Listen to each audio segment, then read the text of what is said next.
The diplomatic cruiser Starlight Harmony shuddered under plasma fire as captain. Ethan Cross pressed his back against the corridor wall. His tactical vest was already scorched from near misses, and the taste of recycled air mixed with smoke filled his lungs. Through the chaos of battle, he could hear the distinctive whine of Korgan pirate weapons echoing through the ship's elegant passages. Status report. Ethan barked into his cum unit, his weathered face grim with concentration. The 40-person. Security detail he'd brought aboard was already down to half strength, and the pirates seemed to know exactly where to hit the ship's defenses. "Sir, they've breached sectors 7 through 9, came the crackling response from Lieutenant Morrison. "We're falling back to the central hub, but they're herding us into a kill zone." Ethan's jaw clenched as he processed the tactical situation. 3 months of peace negotiations between humanity and the Valerian Empire. Now pirates were threatening to destroy everything. But something felt wrong about this attack. The coordination was too precise, the timing too convenient. A scream pierced the air from the direction of the royal quarters, and Ethan's blood ran cold. Princess Seraphina, the eldest daughter of the Valerian Emperor, was aboard this vessel as part of the diplomatic mission. If anything happened to her, the fragile alliance between their species would crumble before it even began. Without hesitation, Ethan sprinted toward the royal section, his rifle raised and ready. The corridors here were wider, designed for Valerian physiology, with flowing curves that seemed to pulse with bioluminescent light. But now that beauty was marred by scorch. Marks and the bodies of fallen guards rounded a corner and found them. 3 Korgan pirates in heavy battle armor were advancing on a barricaded door, their weapons charging for what would certainly be a killing blow. Behind that door, Ethan knew, was the future of human-Valerian relations. The first pirate never saw him coming. Ethan's rifle spoke twice, precise shots that found the gaps in the alien's armor. The second pirate spun toward him, mandibles clicking with rage, but Ethan was already moving. Years of combat experience had taught him that in close quarters, mobility was life. The third pirate was smarter, using his fallen comrade as cover. While laying down suppressing fire, plasma bolts seared the air where Ethan had been moments before, but the human captain was already flanking, using the corridor's curves to his advantage. Human tactics, he muttered to himself, remembering his drill instructor's words: when they expect you to retreat, advance. When they expect you to advance, go sideways. His final shot took the last pirate in the head, dropping the armored figure like a stone. But as Ethan moved to check the barricaded door, he heard the distinctive hum of a charging weapon behind him. "Foolish human," a gravelly voice snarled. "You think you can protect the princess from us?" Ethan spun, knowing he was too late. The plasma bolt was already leaving the pirate's weapon, aimed directly at his chest. But instead of trying to dodge, he threw himself sideways, toward the door he'd been trying to protect. The bolt caught him in the shoulder, spinning him around, and sending him crashing against the reinforced portal. Pain exploded through his body as the energy weapon burned through his tactical vest and into flesh. But even as he fell, his rifle was already rising, his finger finding the trigger one. Last time, the pirate's expression of triumph froze as Ethan's shot took him center mass. The alien toppled backward, his weapon clattering across the polished floor. Ethan tried to push himself up, but his left arm wasn't responding properly. Blood was seeping through his vest, and he could smell the distinctive scent of burned flesh. His blood, he realized with detached professionalism, was now staining the elegant Valerian door he'd died to protect. The door suddenly hissed open, revealing the most beautiful creature Ethan had ever seen. Princess Seraphina stood in the doorway, her silver hair flowing like liquid mercury around a face that belonged in ancient myths. Her skin held a faint luminescence, and her golden eyes were wide with a mixture of fear and something else.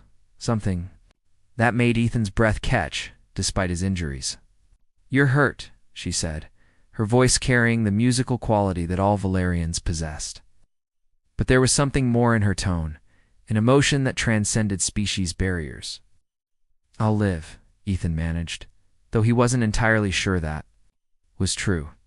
The shoulder wound was serious, and he could feel his strength ebbing with each heartbeat. Seraphina knelt beside him, her delicate hands hovering over his wound. Where her fingers touched his blood-stained vest, her skin began to glow more brightly. "You bled for me," she whispered, and there was wonder in her voice. "A human bled to protect a Valerian." "Just doing my job, Your Highness," Ethan said, trying to maintain some semblance of protocol even as her proximity sent unfamiliar sensations through his body. "No," she said firmly, her golden eyes meeting his. This was something more. Yo. Before Ethan could respond, the sound of approaching footsteps echoed through the corridor. His rifle was already rising, despite the pain in his shoulder, but Seraphine's hand gently pressed it down. "They're mine," she said simply. 2 more Valerians appeared in the doorway, and Ethan's breath caught again. If Seraphina was beautiful, her sisters were breathtaking in entirely different ways. The first had violet-tinted skin that seemed to shimmer with its own inner light, emerald eyes that sparkled with intelligence, and dark hair that framed her face like a crown. The second was smaller, but radiated fierce energy, her crimson hair flowing like flame, and her sapphire eyes blazing with barely contained power. "Seraphina, what happened?" the violet-skinned one asked, her gaze immediately fixing on Ethan's wounded form. "Who is this human?" "This is Captain Ethan Cross," Seraphina replied, her hands still resting protectively near his shoulder. "He saved my life, Celeste. He bled for me." The middle sister, Celeste, studied Ethan with calculating eyes. A human who would sacrifice himself for a Valerian, she mused. How interesting. The youngest sister, whose fiery hair matched her apparent temperament, knelt on Ethan's other side. "You fought well, human," she said, and her voice held approval that seemed to warm the air around them. "I am Aurora, and I've never seen anyone move like that in combat." Ethan found himself surrounded by 3 of the most magnificent beings he'd ever encountered, each radiating a different kind of allure. Seraphine's regal grace, Celeste's intellectual intensity, and Aurora's warrior spirit combined to create an intoxicating presence that made his head spin almost as much as his blood loss.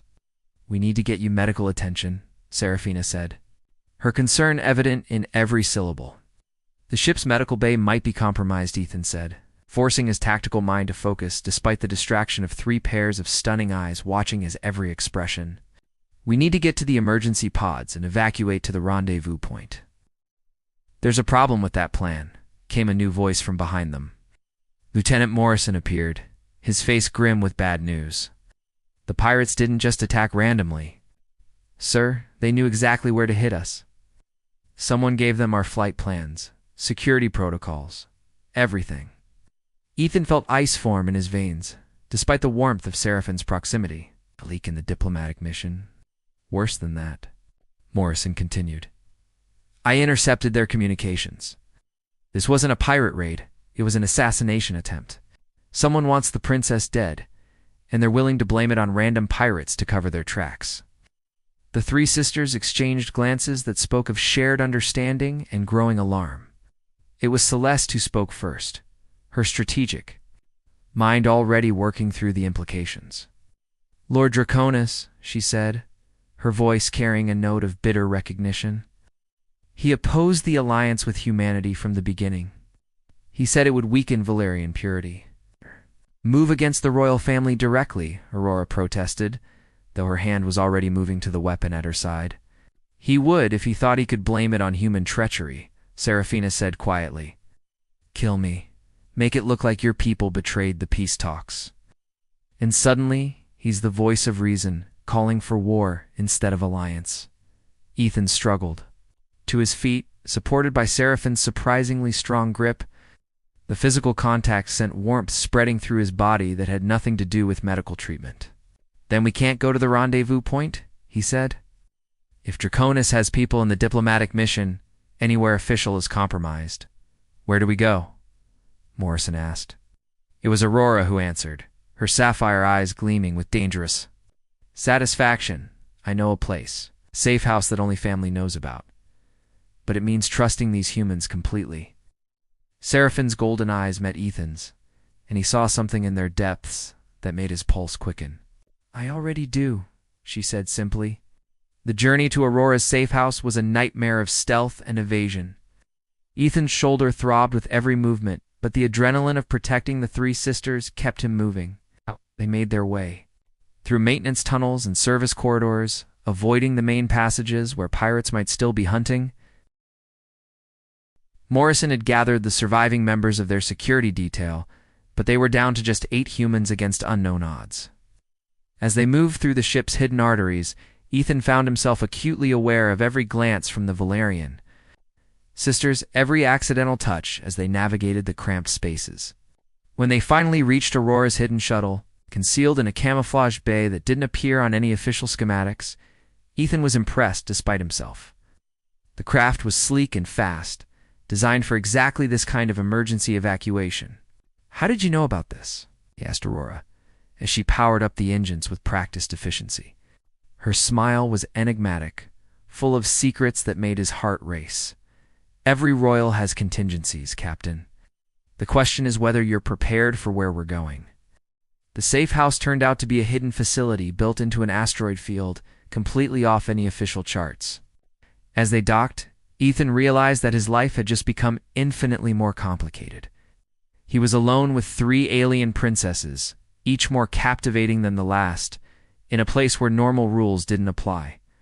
"Welcome to our sanctuary, Serafina," said as they disembarked, her hand lingering on his uninjured arm. "Here, we can drop all pretenses of diplomacy." Celeste's emerald eyes sparkled with mischief.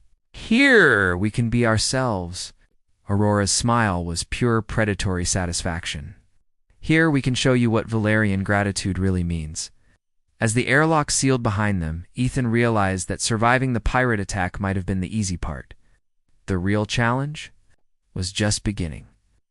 And it involved 3 alien princesses who seemed determined to claim him in ways that went far beyond diplomatic gratitude. His blood had saved them, but their response was about to save him in return. In ways he couldn't even imagine, the safe house was a marvel of hidden luxury. Carved into the asteroid's core with chambers that flowed like organic growth, bioluminescent. Panels cast a warm, pulsing light that seemed to respond to the emotions of its occupants. Ethan found himself in the medical bay, his tactical vest removed, while Serafina tended to his shoulder wound with supplies that looked more like art than medicine. "This might sting," she warned, her golden eyes focused intently on his injury. Her fingers were gentle but sure as she applied a translucent gel that immediately began numbing the pain. "I've had worse," Ethan said, though the proximity of the Valerian princess was causing a different kind of discomfort.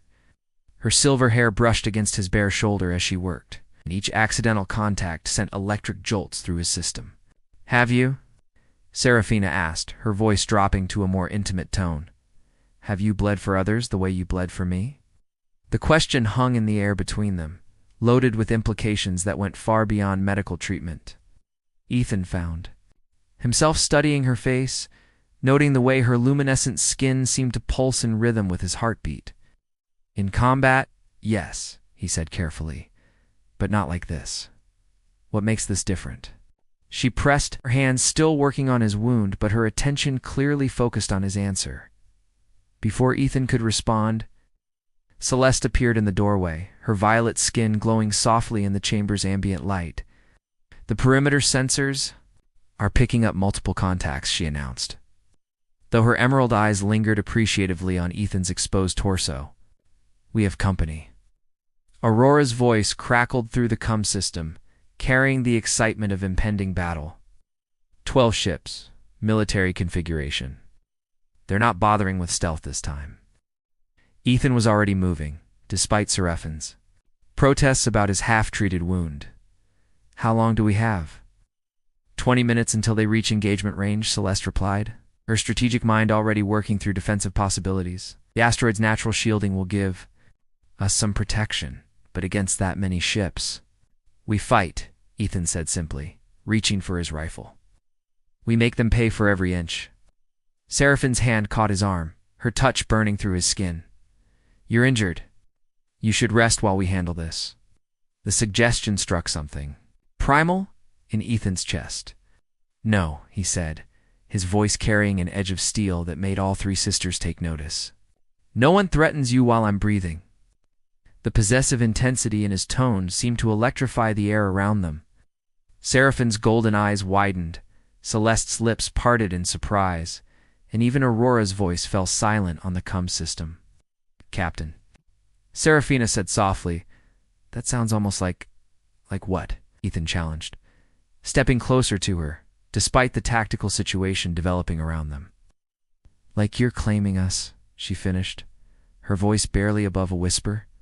The moment stretched between them, charged with possibilities that neither fully understood, but the reality of their situation intruded as proximity alarms began wailing throughout the facility. "We can discuss this later," Ethan said, though his eyes promised that they would indeed discuss it. "Right now, we have a war to win." The asteroids?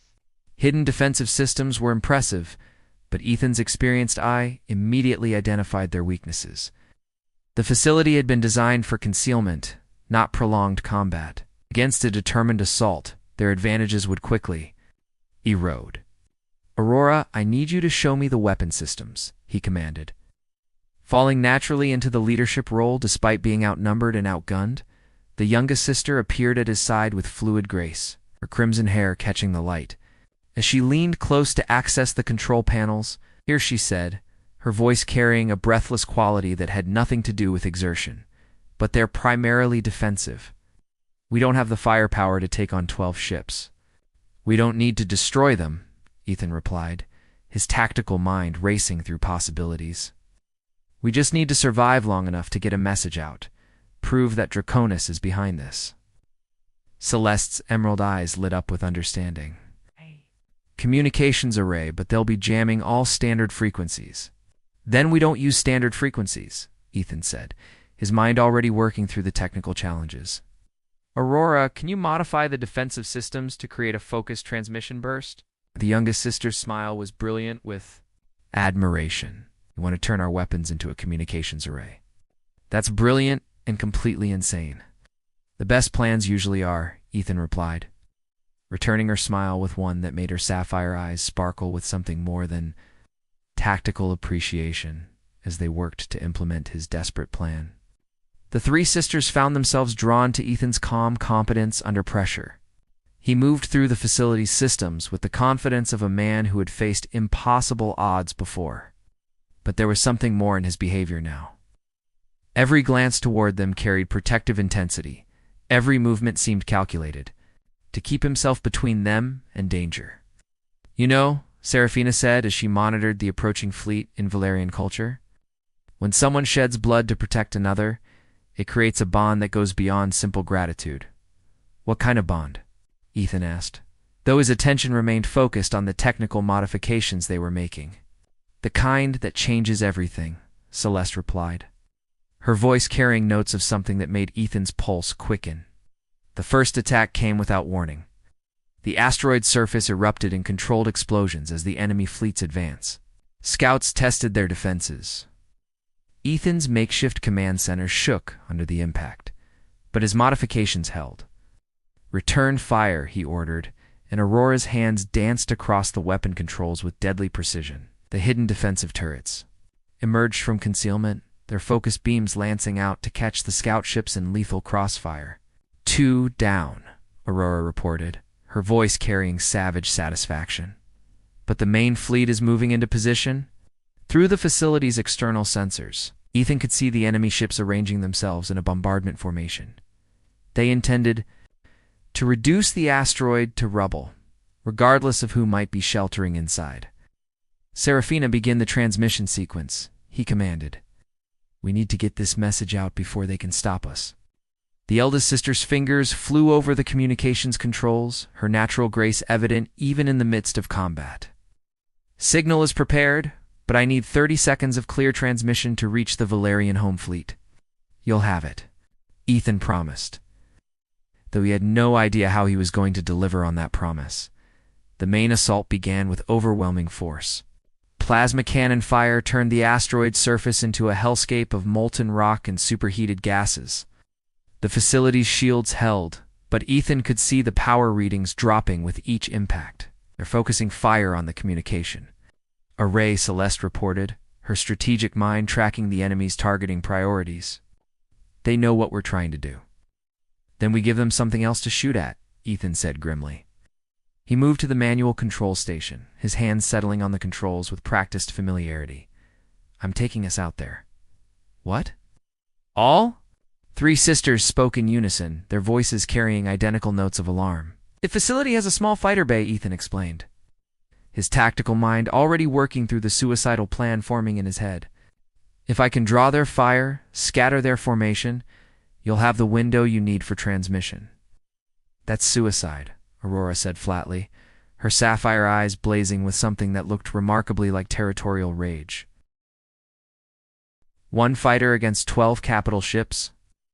"I've beaten worse odds," Ethan replied, though that wasn't entirely true. Serafina moved to stand directly in front of him, her golden eyes meeting his with an intensity that stopped his breath. "No," she said simply, "we won't let you sacrifice yourself for us." "God, it's not a sacrifice if it works," Ethan said, but his protest sounded weak even to his own ears. "And if it doesn't work?" Celeste asked, her emerald eyes glistening with unshed tears. "If we lose you?" The raw emotion in her voice hit Ethan like a physical blow. He looked at the three sisters surrounding him, each beautiful in her own unique way, each radiating a combination of strength and vulnerability that called to something deep in his chest. "Then you'll remember that someone fought for you," he said quietly. Aurora's hand caught his face, turning his attention to her fierce sapphire gaze. "We don't want to remember you, human," she said, her voice thick with emotion. "We want to keep you." The admission hung in the air between them, charged with implications that went far beyond the current crisis. Ethan found himself looking at three alien princesses who had somehow become the most important thing in his universe. And the weight of their combined attention was overwhelming. "There has to be another way," Serafina said desperately. "There is," Ethan replied, his mind suddenly racing with new possibilities. "But it requires perfect coordination between all of us." What followed was the most audacious battle plan in human military history. Instead of using the fighter to draw fire, Ethan proposed using it as a relay point for their modified communications array. The three sisters would coordinate the facility's defenses to create a protective corridor, while he positioned the fighter to boost their transmission signal beyond the enemy's jamming range. "Still incredibly dangerous," Celeste pointed out, though her tone suggested she was already running probability calculations. "But not suicidal," Aurora added, her warrior's instincts approving of the revised plan. "And it keeps us together," Serafina said, her golden eyes meeting Ethan's with an expression that made his heart race. The plan required split-second timing, an absolute trust between four people who had known each other for less than a day. But as they moved to implement it, Ethan felt a connection forming between them that transcended species and circumstance. The fighter bay doors opened to reveal the chaos of battle surrounding the asteroid. Enemy ships were closing in from all directions, their weapons carving molten trenches through the facility's outer defenses. But Ethan's modified fighter slipped through their lines like a ghost, stealth systems enhanced by Valerian technology. "I'm in position," he reported, his hands steady on the controls despite the plasma fire streaking past his cockpit. "Beginning transmission." Seraphine's voice came through his comm system, steady and confident. For 30 seconds that felt like eternity, the four of them worked in perfect harmony. The sisters coordinated the facility's defenses with supernatural precision, creating windows of opportunity that Ethan exploited with human ingenuity and desperate courage. Their combined effort held the enemy fleet at bay just long enough for the truth to reach the Valerian home fleet. When the transmission was complete, Ethan found himself surrounded by enemy ships, his fighter systems failing under the accumulated damage. But as he prepared for the final confrontation, massive shapes began dropping out of hyperspace around the asteroid. The Valerian Imperial fleet had arrived, and they were not pleased with what they found. The arrival of the Valerian Imperial fleet turned the tide of battle in spectacular fashion. Ethan watched from his damaged fighter as massive dreadnoughts emerged from hyperspace, their crystalline hulls gleaming with the power of advanced technology that made human ships look primitive by comparison. The enemy fleet caught between the asteroid's defenses and the Imperial Navy found themselves hopelessly outgunned. "All hostile vessels. This is Admiral Thalion of the Imperial Fleet," A commanding voice echoed across all frequencies. "You are ordered to surrender immediately or face the consequences of treason against the crown." Through his fighter's cracked viewport, Ethan could see the enemy's ships attempting to scatter, but the Imperial vessels moved with lethal precision. Within minutes, the conspiracy fleet was either destroyed or surrendering, their rebellion crushed by overwhelming force. "Captain Cross, please return to the facility immediately," came Seraphine's voice through his comm system, though he could hear the relief and something much deeper in her tone. "We need to see that you're safe." The docking bay that welcomed Ethan back felt like a homecoming, though he'd been gone less than an hour. As his fighter touched down, the three sisters were waiting for him, their faces showing a mixture of relief, joy, and emotions that made his chest tighten with unfamiliar sensations. Serafina reached him first, her arms wrapping around his neck before he'd even fully exited the cockpit. The embrace was fierce and desperate, as if she needed physical confirmation that he'd survived the battle. Her silver hair surrounded him like a curtain of starlight, and her luminescent skin pulsed with warmth against his body. "Don't ever do that again," she whispered against his ear, her voice thick with emotion. "Which part?" Ethan asked, his own arms coming up to hold her close. "The fighting or the surviving?" "The part where you make us think we might lose you," Celeste said, appearing at his other side. Her violet skin was glowing more brightly than usual, and her emerald eyes held depths of feeling that took his breath away. Aurora completed their circle, her crimson hair catching the docking bay's lights as she studied his face with intense sapphire eyes. "You fought like a true warrior today," she said, her voice carrying approval that seemed to warm the air around them. "Something that no human has ever possessed." "What's that?" Ethan asked, though he suspected he already knew the answer. "The complete trust of the Valerian royal family," Serafina said, pulling back enough to meet his gaze. "The loyalty of three sisters who have never met anyone like you." Before Ethan could respond, the facility's communication system crackled to life with an incoming transmission. The holographic display showed a figure that made all three sisters stiffen with recognition and barely contained rage. Lord Draconis appeared in the projection, his dark features twisted with arrogance despite his current circumstances. He was clearly in custody aboard one of the Imperial ships, but his eyes burned with unrepentant hatred as he fixed his gaze on the assembled group. "So," he sneered, his voice carrying the refined cruelty of Valerian nobility, "the princess and her pet human have managed to survive. How touching." "Your rebellion is over, Draconis," Serafina said, her royal authority ringing in every word. "Your conspirators are dead or captured. Your plans have failed, have they?" Draconis replied, his smile cold and calculating. No. "Think this was about killing you, naive child? This was about proving that humans cannot be trusted, that their savage nature will always emerge when tested." Ethan felt ice form in his veins as he processed the traitor's words. "You wanted me to fail," he said slowly. "You counted on human nature proving your point." Of course, Draconis laughed, the sound like breaking glass. "I expected you to abandon the sisters when faced with overwhelming odds, to prove that human loyalty is nothing but convenient fiction. Instead, you've done something far more dangerous." "Which is?" Aurora demanded, her hand moving instinctively to her weapon. "You've made them believe in you," Draconis replied, his eyes fixed on Ethan with malevolent intensity. "You've created a bond that will be impossible to break, and when humanity inevitably betrays that trust, the pain will be far worse than any military defeat." "You're wrong," Celeste said firmly, her strategic mind already seeing through his psychological manipulation.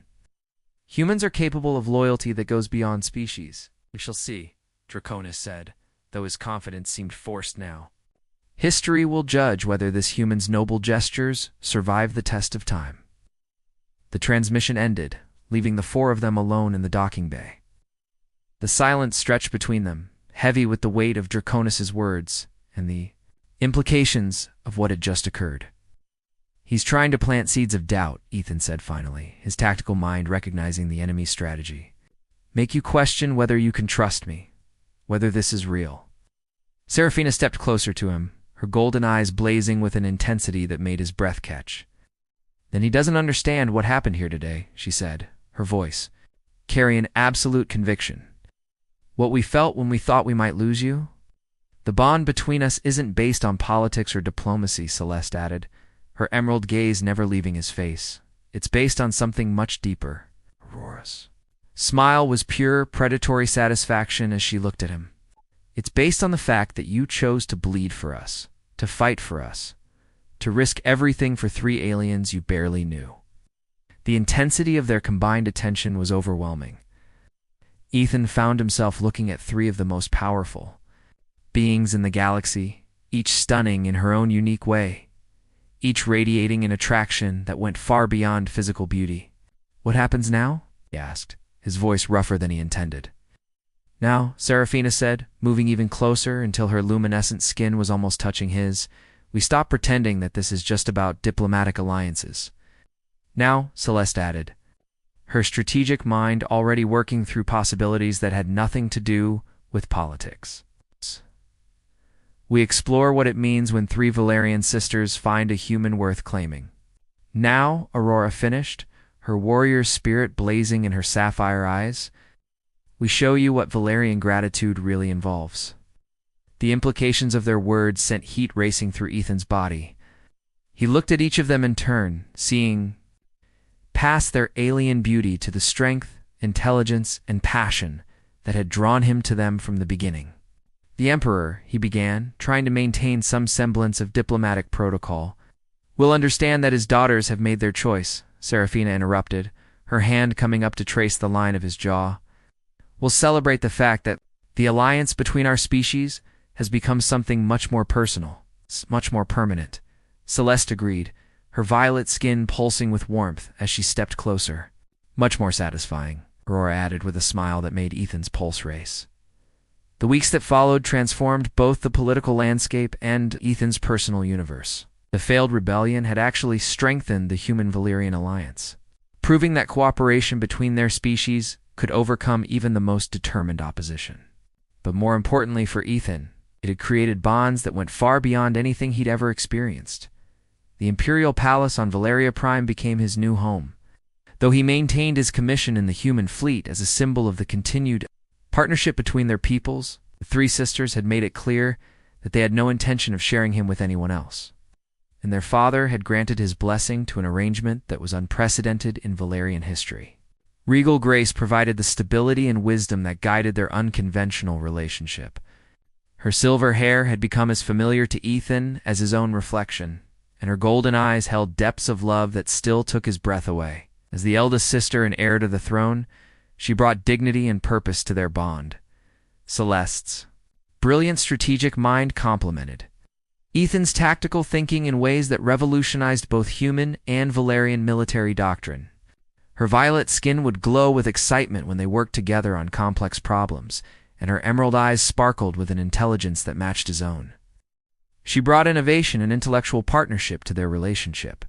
Aurora's fierce warrior spirit matched Ethan's own protective instincts, creating a dynamic that was both challenging and deeply satisfying.